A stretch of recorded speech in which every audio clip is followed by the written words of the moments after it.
Okay, we're continuing to learn some of the halachos of Kriyas HaTorah, and specifically we've been talking about people getting called up for the Aliyah.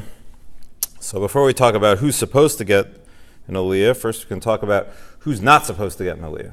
So the Gabbai, as we mentioned already, is supposed to be an honorable person and a careful person and should know the halachos and should be somebody who's above reproach. Not only that, he's got to pay attention to what's going on. What do I mean?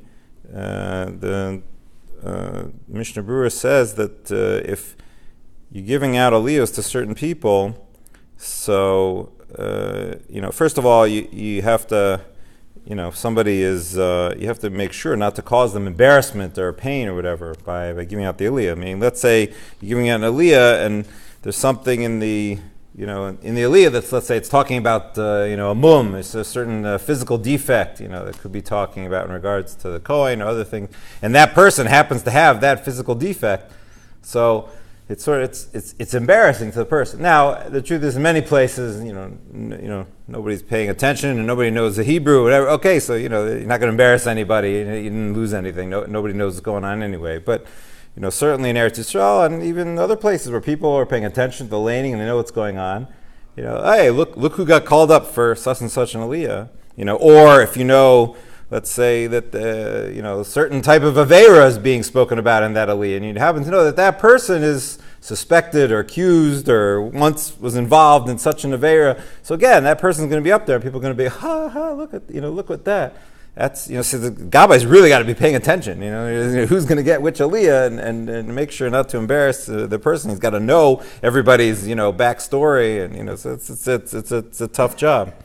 All right, that's somebody you shouldn't call up. Also, you shouldn't call up somebody who's in the middle of Birchos Kriya Shema. In the middle of Birchos Kriya Shema, they really shouldn't interrupt to come up and do the get an aliyah. If you called him up, so then he comes, even if he's in the middle of the Brachos of Kriya Shema, unless he's just like Shema itself, Shema, Baruch Shem Kol Malchus Olam, but he's right at Shema, so then he doesn't come up. But outside of that, he can come up. Also, he shouldn't come up if he's between Geula and Tefillah, meaning he just got up to Gaal Yisrael and is about to start the Shemona Esrei, and then they call him for an Aliyah. That's the real serious. You're not allowed to make any kind of break at all between Geula and Tefillah, between that bracha, for various reasons. But so that's also a point where you can't call him up, and not even if you called him up, he wouldn't come up. You'd have to call somebody else. Another famous, well-known thing that you're not supposed to call up two brothers, even if the two, they're only two half-brothers, or a son after a father, or the other way around, because of its ayin hara. Other people, ayin hara, Rabbi Levine has spoken about, what exactly ayin hara is and how do we look at it. Is it something with a real spiritual power, like, something's going to happen because of what you did? Another way to look at it also is, so if somebody is going to see something and is going to, think negatively and talk badly about that causes all kinds of sins and all kinds of bad things to happen. That's a way that ayin hara. So here, like, oh, look at them, that family, they're dominating, they're getting every aliyah. Look at this, first the father, then the son. They're running the show here. It's like a negative connotations are going to come out of it. So therefore, we don't do that. And we don't do it even, some say as well that we're makbid, we're careful even about a grandparent, that a grandfather or grandson also shouldn't be called one after another. So if you have a bar mitzvah or something and you got to call the father and the son and the grandfather, you got to really space it out carefully. That's the Gabbai's job is to, really tough. You got to figure out all the numbers. That's why you have all those hosafas, all the additions. Besides all the guests that you invited from who knows where to come, you also have some of these issues that come up where you got to space things out. And the truth is even if the people say, oh, we're not makbid, we don't care about this, we're not worried about it, the minhag is that we don't do that. However, if you call them up already, so then you call them up already. That's it. You don't say, oh, we messed up, and call somebody else. You called him already. That's it. He's been called, and it's done.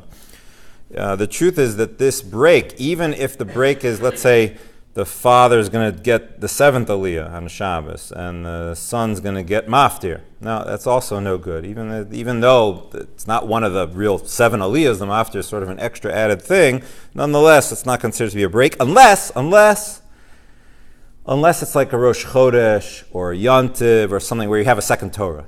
Right? If you have a second Torah, it's one of the special Shabboses. You have a second Torah, so the second Torah already, that's considered to be a big enough interruption. You say a Kaddish, and you brought the other Torah there, and you did a Hagla and a Glila, whatever. That's not considered next to anymore. You've called up 6 people, and you've done 8 Mishaberachs in between. That's already it's fine. Then you can call them up at that point. Other things on a fast day, you're not supposed to call up somebody unless they're fasting on the fast day for an Aliyah. That's a tricky situation. The guy's going to know who fasts and who's not fasting, and it can be embarrassing. Also, got to be careful about how you do that. Outside of the land of Israel, so on the second day Yontiv, you shouldn't call. We shouldn't call up on the second day Yontiv somebody who's a Ben Eretz Yisrael, somebody who's Israeli, because they're really keeping one day. They're different. How they keep the second day here, but it's not their Yontiv. So therefore, it's not appropriate. They shouldn't be getting an aliyah. However, the other way around, even if you have somebody who's Chutz La'aretz Jew who's in Eretz Yisrael, so for the first day Yontiv, he can get an aliyah that day, even if the laning is different. For instance, like Simchas Torah, Shmini Atzeres, for them is one day. Their laning is different than our laning. It doesn't matter. It's still considered that it's going to be okay. You can still get an aliyah. The minig is that we call up a blind person. There's a little bit of a question or whatever, but we do call up a blind person. We don't call up a mourner, right? Even on Shabbos, somebody who's in Shiva, even you can you call up somebody even if they don't know how to read Hebrew. Nonetheless, we help them to make the bracha because originally really.